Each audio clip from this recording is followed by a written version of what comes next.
Hello, everyone. We will get started shortly here.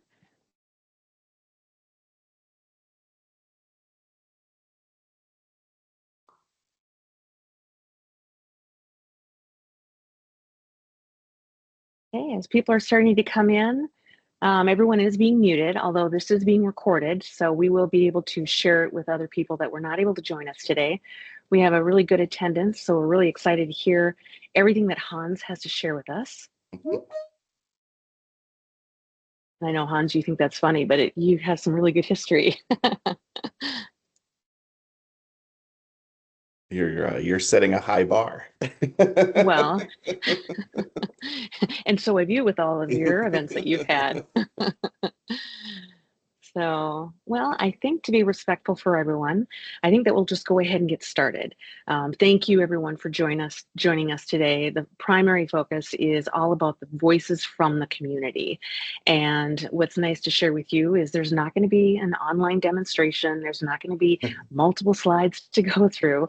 We're actually just going to have a very comfortable conversation about Hans and his journey. And with that said, let's just go ahead and get started with our agenda. And also, like I had mentioned earlier, if you didn't hear this, that we are going to be recording this. It will be shared, and I think that you'll definitely want to share it with your peers at a later time if they were not able to join us. So make sure that no one else is waiting in the waiting room. And it doesn't look like they are. So let's just go ahead and go to the next slide. And so this is our agenda. And we wanted to start out with introductions. And so some of you may know me and some of you may not know me, but my name is Lauren Cavaney, and I'm the president and co-founder of Work Out Loud. And I'm happy to share with you that this is our 10th year, although I have been working with online communities for 20 years. And with that said, I also was involved with a company called, or an organization called Startup Grind. What Startup Grind is, it's a global organization that helps startup companies in the software industry. And what's nice is when I was a director for 4 years, I was able to interview very successful people here in the Twin Cities, as I am in Minneapolis, Minnesota. And we learned a lot about what was successful, what brought them to their success, their highs, their lows, and sharing that information and doing kind of what we're doing today with, like I'm doing with Hans. He has had a tremendous amount of success, and I'm really excited to have him join us today. And as you can see on the agenda, instead of me saying how amazing he is, I would like for you to hear it from the horse's mouth. So Well, Hans, please introduce yourself. yeah, thank you, Lauren, and welcome everyone. Thank you for joining, taking time out of your day. For those of you who don't know me, my name is Hans Mueller. I am a senior director at Infor, which is an ERP software company, and I have been with the company for almost 19 years. Prior to that, I was a customer of one of the companies that Infor acquired along the way, Lawson Software, and I worked at Friendly Ice Cream as a system administrator for almost 10 years. And so that's my background. I'm based in Massachusetts, out of just outside of Amherst, Massachusetts, where UMass Amherst is.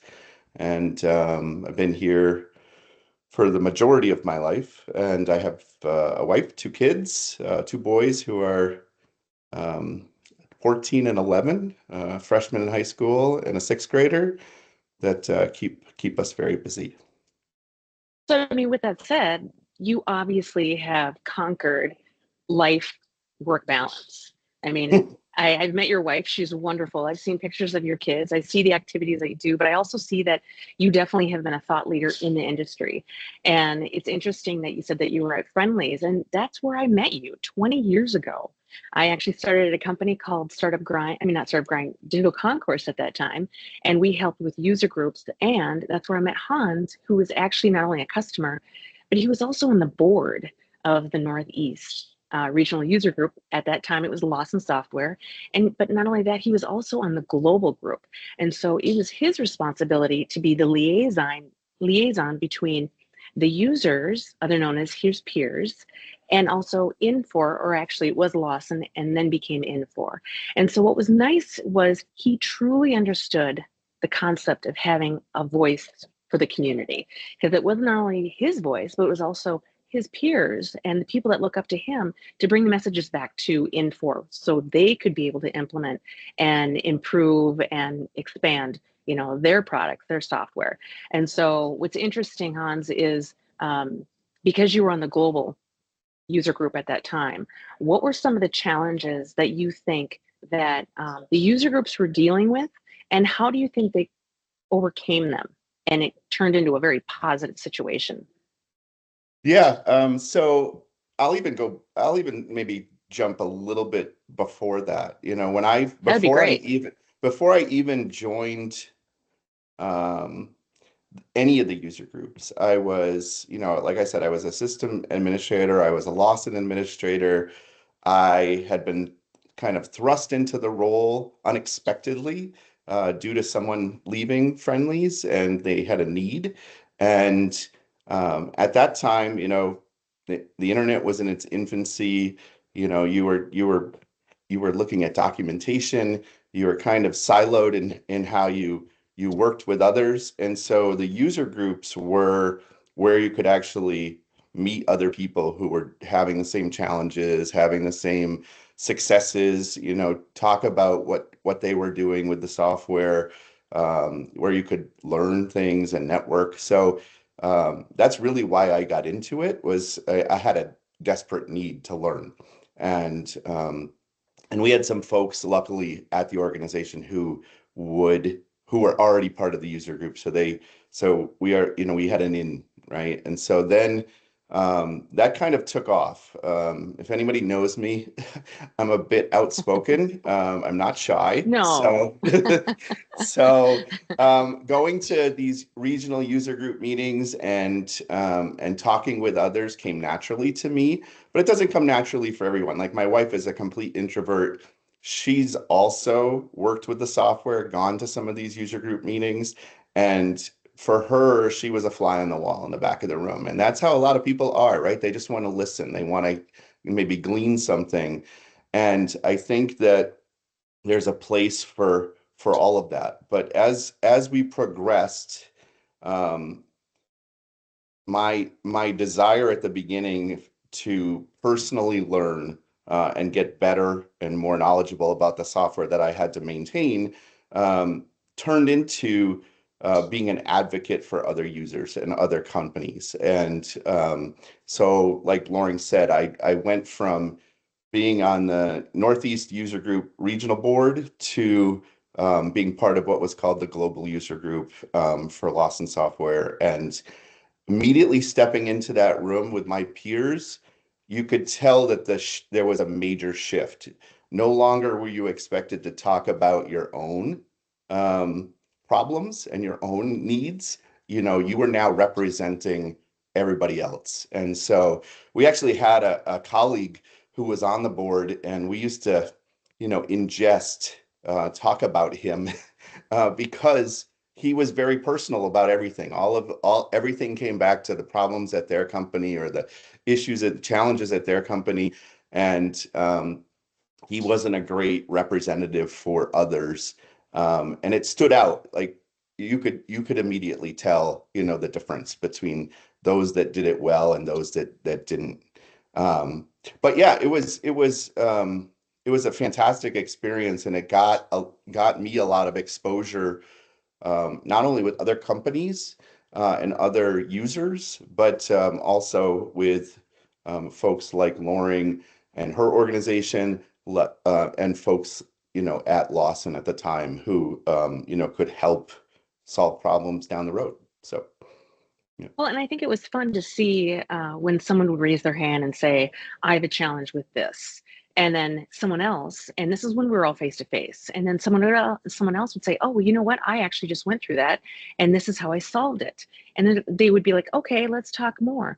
Well, what's really awesome about online communities is the conversation doesn't have to end right then and there when you're face to face. It can continue the conversation even after the conference or the meeting or whatever it may be. And so you're constantly building your network and you're building business relationships. And of course, there's also great opportunities where I have seen many people go from one organization to the other. And as a prime example, here's Hans. He was at Friendlies, he was a customer, and now he's representing in for. But what's great is he actually was on the other side.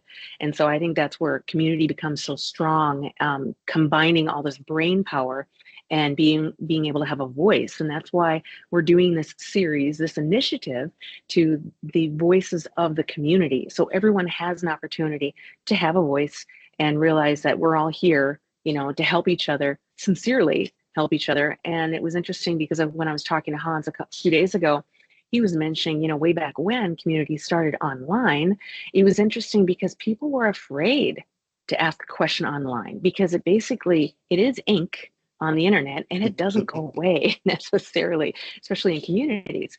And so he shared with me that, back then it was a little more timid, but now people are getting so much more comfortable, especially with the whole COVID thing that was taking place. The only way to communicate with each other was online. So, Hans, I just wanted to find out from you, because you were friendlies and now you're Infor, where's Infor going with their community outreach and how are their customers benefiting? I know you've got a great program that has been happening, and you've had some great outcomes. Do you want to talk a little bit about that? Yeah, that's and it really came from the fact that so even with online communities, like you said, I mean they were a great add-on to those in-person user groups, but they didn't fully replace that experience, and we weren't good enough. I don't think I personally wasn't good enough to understand the power of an online community until we reached a point in 2016 and 2017 when Infor launched a brand new product that was going to become one of our flagship products. And we went from uh, a regionally based, geographically based user group, in-person user group world to now we have customers on this platform that Hmm. they're not in the same city. They're not even in the same state. They're not even in the same country. And so, how do we get those folks to share their experiences, their challenges in the same way that we used to do in the room, right? And so we had this huge challenge in front of us, and we also had the opportunity to really change the paradigm of how folks interact, how they learn. And so we set out creating what has now become Innovation Insights. It's the largest and most attended webinar series in Inforce history. We started it 6 years ago as part of the financials and supply management rollout, and the purpose was, to serve the community, to serve customers that in a diverse geographical locations. And so we started small. We invited those customers that were live, and we had about 30 or so at the time. And we just met monthly and we started talking about, what are your challenges? What are your questions? What do you want to learn more about? Now that you're up on the system, what what else do you want to take advantage of, right? What else are we doing that, maybe we want your feedback on and influence on? And so it grew and it grew quickly. And that's one of the nice things about online communities is they can take off very, very fast. And so we went from, 30 customers attending a month to now 6 years later, we run weekly sessions. Yep. They're fully interactive, so there's full access to chat and Q&A, and people can come off of mute and converse and ask questions. We have presentations, like I said, every week.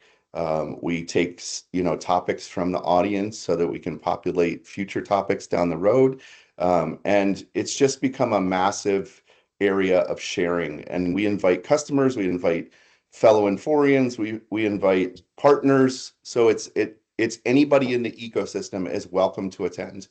And now we average between 500 and 600 people every week. So yeah, That is it's fantastic. yeah. Well, I I think was going what's to cool is say, you've oh, go created ahead. a cadence. You've created a cadence. You've created, they're expecting it. They're looking forward to it because Oh, I yeah. did see it was month to month. And we also support, on our community calendar that everyone is well aware of this program. But what's great is it's week to week and the numbers are still there. Sometimes it dwindles when you open it up even more so. But so congratulations for that. It's fantastic. Well, it also has become so it's funny because it's because I think the regularity of and the common place to go has is what has made it a success, right? People just Hmm.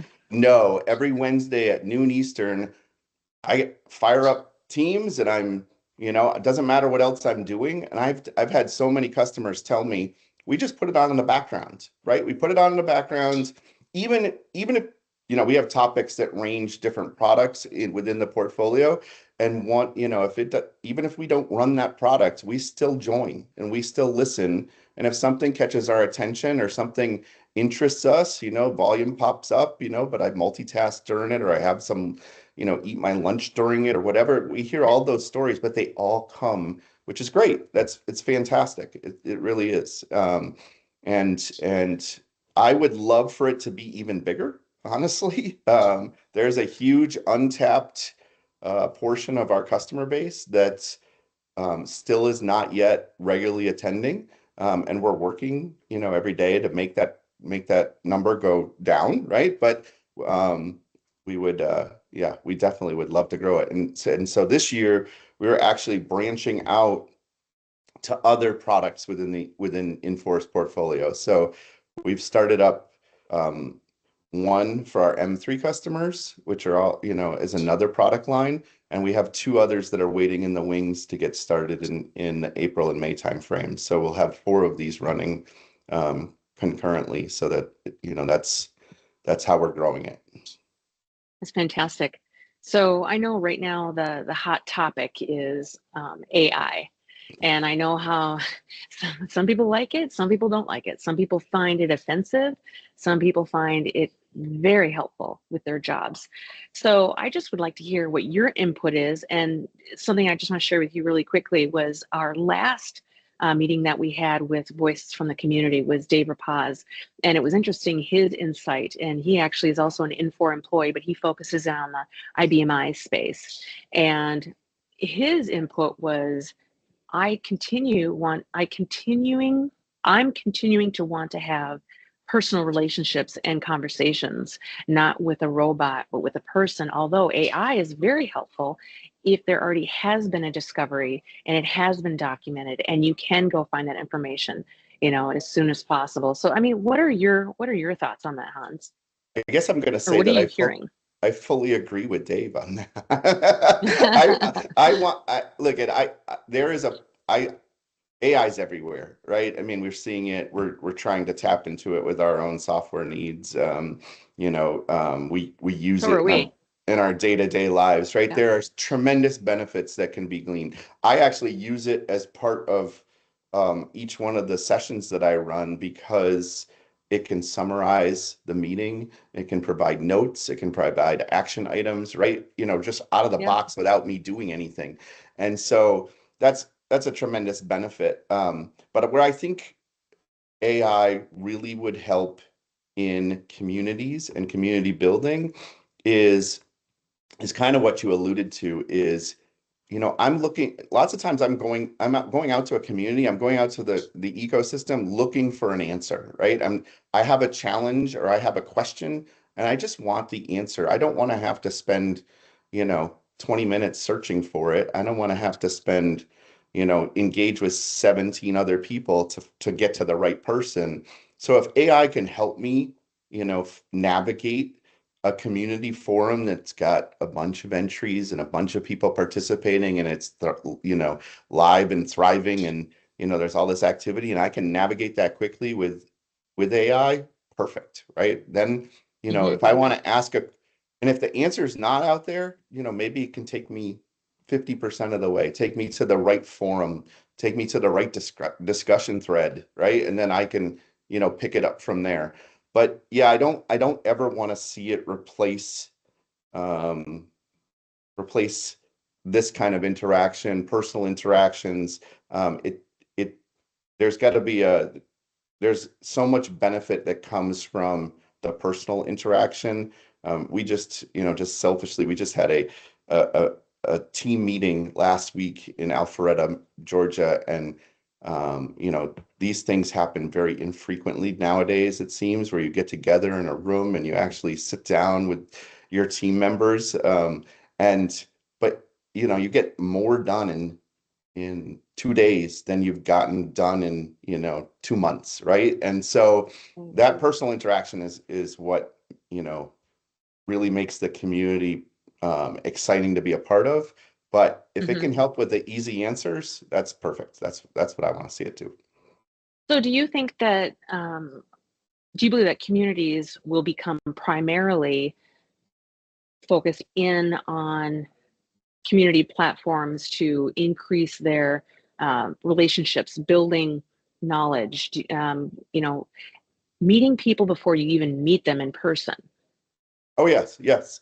So even when I was on the user group board, um, one of the things that I found, so 20 years ago, I found, that there was old chat rooms that we had, right? The precursors to, really online communities. And there were people that you gravitated towards, hey, this guy's really technical. He's personable. He answers a bunch of my questions. I answer a bunch of his questions, whatever. When we went to events, in-person events, to be able to catch up Mhm. with that person and meet them face to face and talk. I mean, it forged relationships that I never would have forged, if I just showed up at the meeting. I might not have ever talked to that person.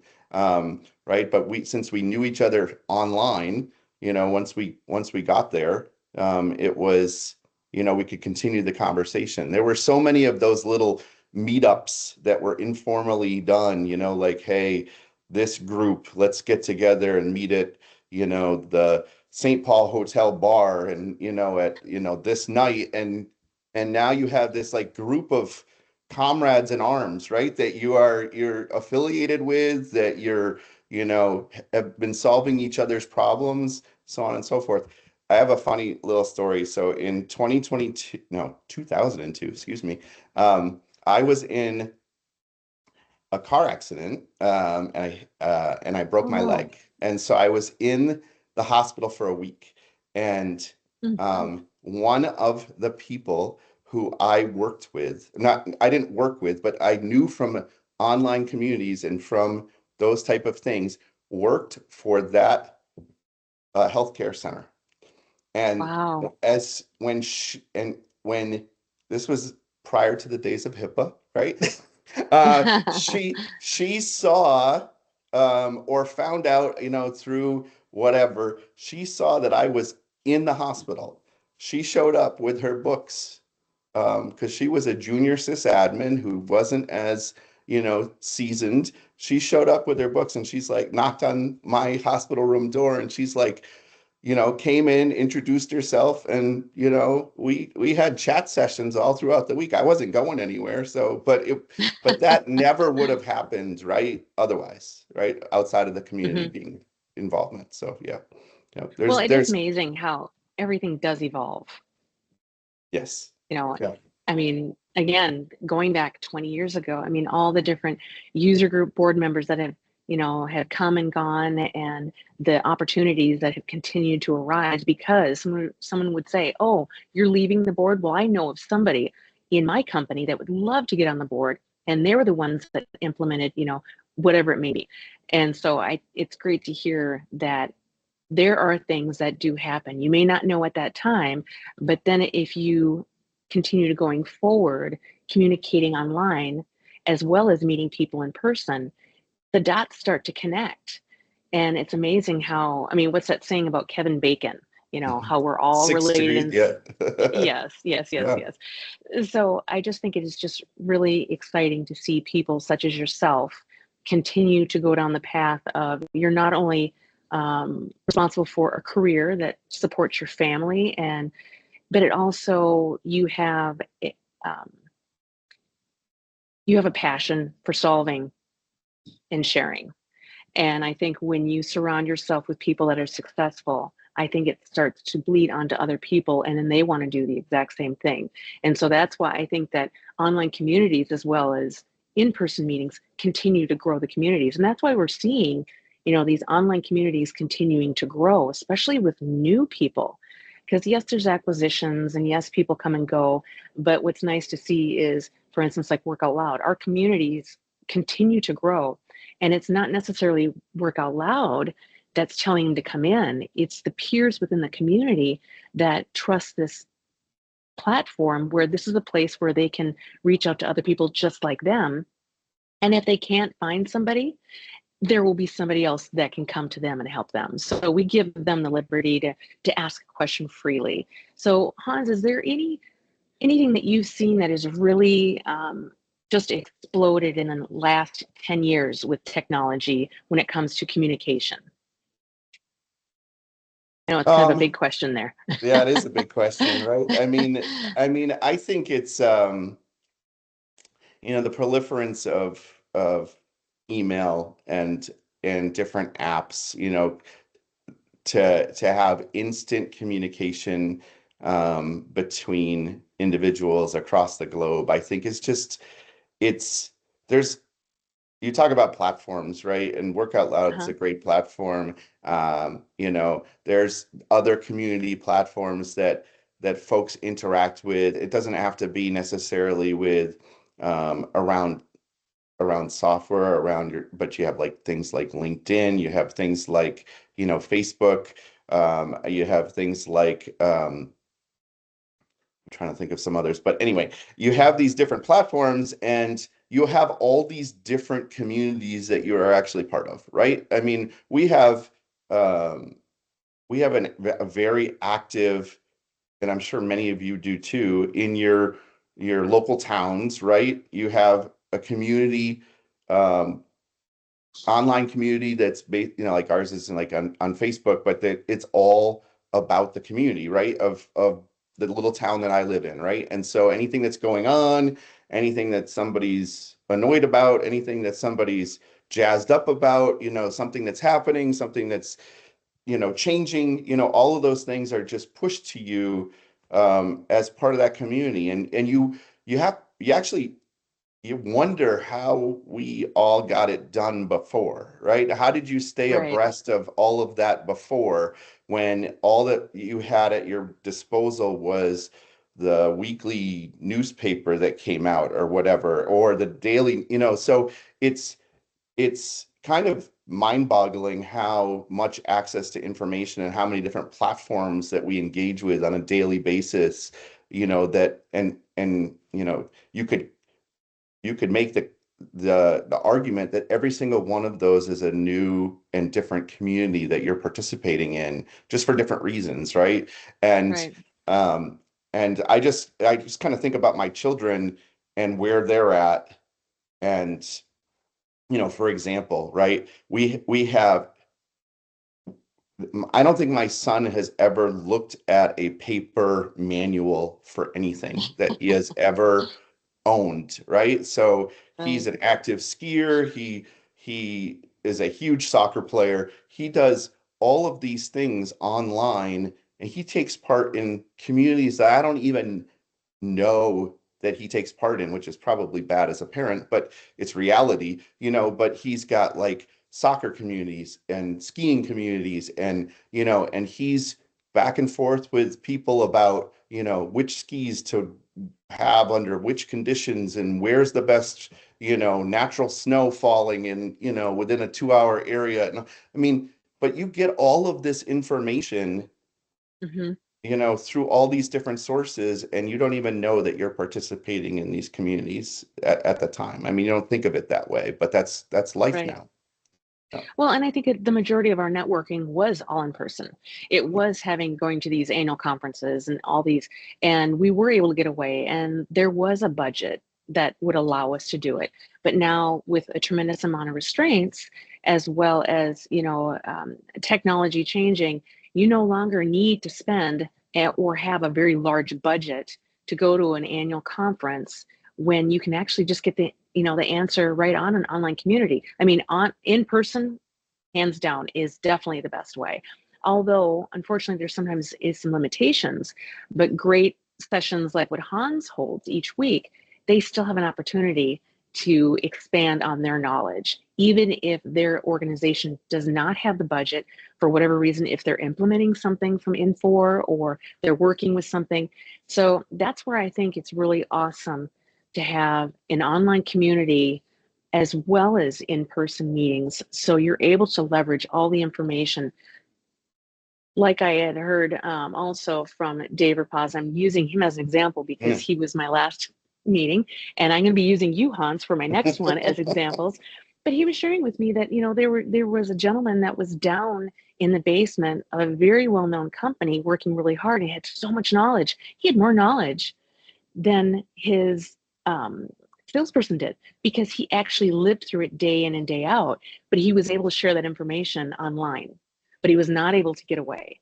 So it's just kind of a nice, I think, caveat to have online as well as in person and be able to take advantage of what you're able to share information, receive information, and just collectively, all raise above. So I would like to ask, does anyone have any questions? I know we're pretty much coming to the end. Does anyone have any questions for Hans that you can think of?